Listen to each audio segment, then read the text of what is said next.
मोदी की परिकल्पना है कि अगले साल आने वाली रामनवमी के पावन पर्व पे जो रामलला के चेहरे पर सूर्य की किरणें पड़े, इसके लिए अंतरिक्ष वैज्ञानिकों से विचार विमर्श किया जा रहा है। जानकारी के मुताबिक ये कोशिश की जा रही है कि श्री रामलला के मुख पर दोपहर के 12 बजे सूरज की किरणें आ सके।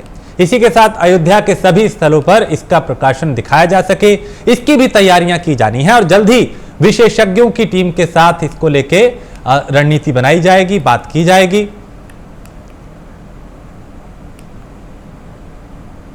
तो राम मंदिर पर पीएम मोदी ने इच्छा जाहिर की है। मंदिर को लेकर चूंकि निर्माण लगातार जारी है और कैसे उसको और भव्य दिव्य किया जा सकता है, कुछ ऐसे काम जो एक अलग दिशा दिखाएं, एक अलग मुकाम हासिल करें, एक अलग नजरिए से अयोध्या को देखा जाए, इसको लेकर भी अब रणनीति बनाई जा रही है, विशेषज्ञों से बात की जा रही है।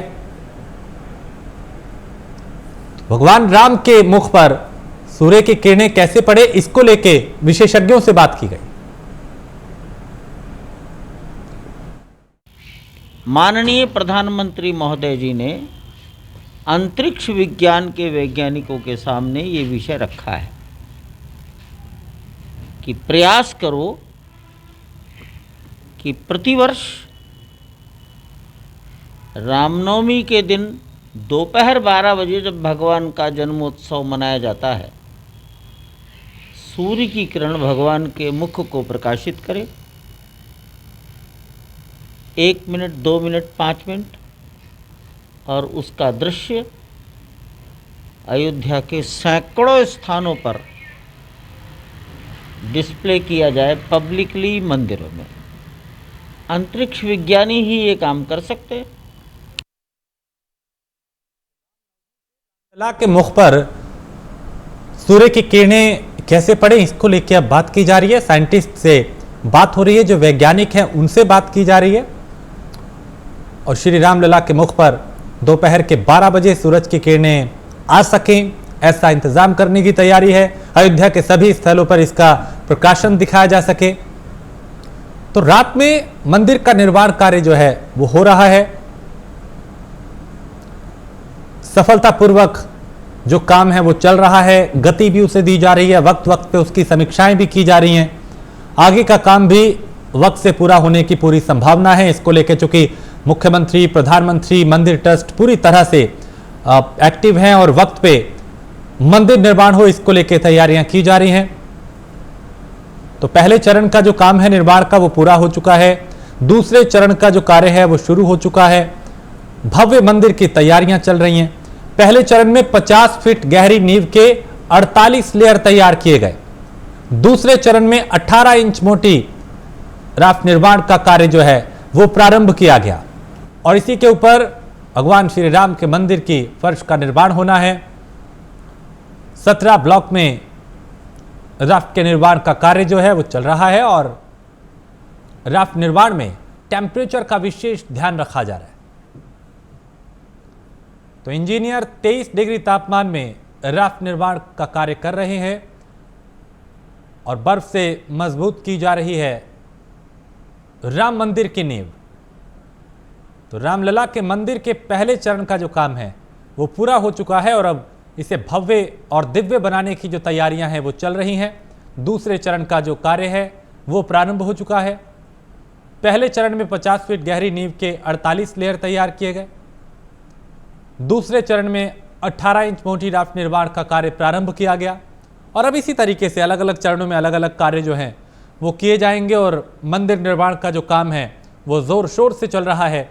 मंदिर ट्रस्ट, मुख्यमंत्री योगी आदित्यनाथ, प्रधानमंत्री नरेंद्र मोदी वो खुद यहाँ पे समीक्षाएं करते रहे हैं, जानकारी लेते रहे हैं और खुद इसका ध्यान रखा जा रहा है उनकी तरफ से कि किसी भी तरह की कोई कमी ना रहे, कोई लापरवाही ना हो, कोई अनियमितता ना हो। और इसी को लेके वक्त वक्त पे बैठकें भी हुई हैं, समीक्षाएं भी हुई हैं, मंथन भी हुआ है, रणनीति भी बनाई गई है। तो रामलला के मंदिर के पहले चरण का जो काम है वो पूरा हो चुका है और अब दूसरे चरण का जो कार्य है वो प्रारंभ हुआ है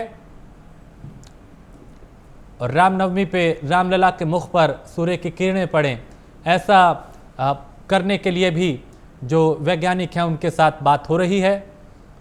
रामलला के मुख पर दोपहर के 12 बजे सूरज की किरणें आ सकें, उनका प्रकाश आ पाए, अयोध्या के सभी स्थलों पर इसका प्रकाशन दिखाया जा सके, ऐसा बंदोबस्त करने की तैयारी है, ऐसी रणनीति बनाई जा रही है, ऐसा करने की इच्छा जाहिर की है प्रधानमंत्री की तरफ से। और उन्होंने बाकायदा वैज्ञानिकों के साथ इसको लेके बात को आगे बढ़ाया है।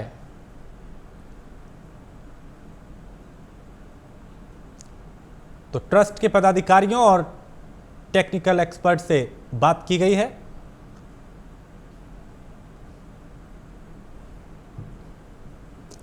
भव्य मंदिर की भव्य तैयारियां जो हैं वो चल रही हैं। तो मंदिर भव्य हो, दिव्य हो, इसको लेके हर जरूरी कदम उठाया जा रहा है। पहले चरण का जो कार्य है वो पूरा हो चुका है, दूसरे चरण का कार्य की शुरुआत हो चुकी है। 17 ब्लॉक में राफ्ट के निर्माण का जो काम है वो किया जा रहा है और अब राफ्ट निर्माण में टेम्परेचर का विशेष ध्यान रखा जाता है और वो रखा भी जा रहा है यहाँ पे, ताकि किसी भी तरह की कोई लापरवाही ना हो, कोई कमी ना रहे, कोई खामी ना रहे। तो जो नींव है उसको अलग तरीके से मजबूत किया जा रहा है, क्योंकि नींव अगर मजबूत होगी तो इमारत बुलंद होगी।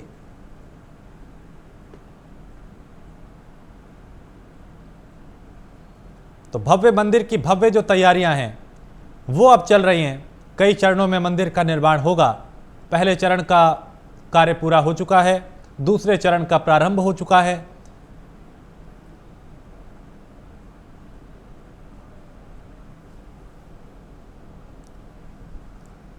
तो मंदिर निर्माण को लेकर वक्त वक्त पे बैठकें भी होती रही हैं, समीक्षाएं भी होती रही हैं, मंथन भी होता रहा है। अयोध्या से प्रभाकर हमारे संवाददाता इस वक्त ज़्यादा जानकारी के साथ जुड़े हैं। प्रभाकर, मंदिर को लेके जो ये कहा जा रहा है कि श्री राम के चेहरे पे सूरज की किरणें पड़े, इसको लेके क्या कुछ किया जा रहा है, इसके पीछे क्या वजह बताई जा रही है? अयोध्या में इसे लेके किस तरह की बातें चल रही हैं? प्रशासनिक अमला हो, शासनिक अमला हो, क्या कुछ चल रहा है वहाँ पे? क्या तैयारी है इसके लिए, क्या रणनीति है? जी देखिए राजेश, मैं आपको बताऊं कि जिस तरह से ट्रस्ट के महासचिव चंपत राय ने कल ये बताया कि प्रधानमंत्री की ये इच्छा है कि जो राम मंदिर निर्माण हो रहा है उसका जो गर्भगृह है और उसमें जो भगवान राम का विग्रह स्थापित किया जाए, तो रामनवमी के दिन चूंकि इनका जन्मोत्सव मनाया जाता है दिन के ठीक 12 बजे, तो उस समय चाहे 5-10 मिनट के लिए ही सूर्य की किरणें सीधे भगवान राम के विग्रह पर पड़े। और इसके लिए उन्होंने खगोल वैज्ञानिकों और अंतरिक्ष के वैज्ञानिकों को ये बात बताई है और अपनी इच्छा जताई है कि वो इस पर रिसर्च करें, शोध करके वो उस एंगल से उस मंदिर के मतलब कह लीजिए गर्भगृह का मार्ग या रास्ता बनाए जिससे सूर्य की किरणें वहां तक पहुंच सके। और जहां तक बात रही अयोध्या में क्या तैयारियां चल रही, तो इसको लेकर अब नए तरीके से शोध पे लोग जुटे हुए हैं, वैज्ञानिक जुटे हुए हैं, खगोल शास्त्री जुटे हुए हैं, क्योंकि ये एक कह लीजिए खगोलीय गणना के हिसाब से कि रामनवमी में सूर्य किरणें सूर्य किस स्थान पे रहेगा और 12 बजे के आसपास किस तरह से एंगल में वो गर्भगृह बनाया जाए, कहाँ पर मूर्ति स्थापित की जाए, जिसको लेकर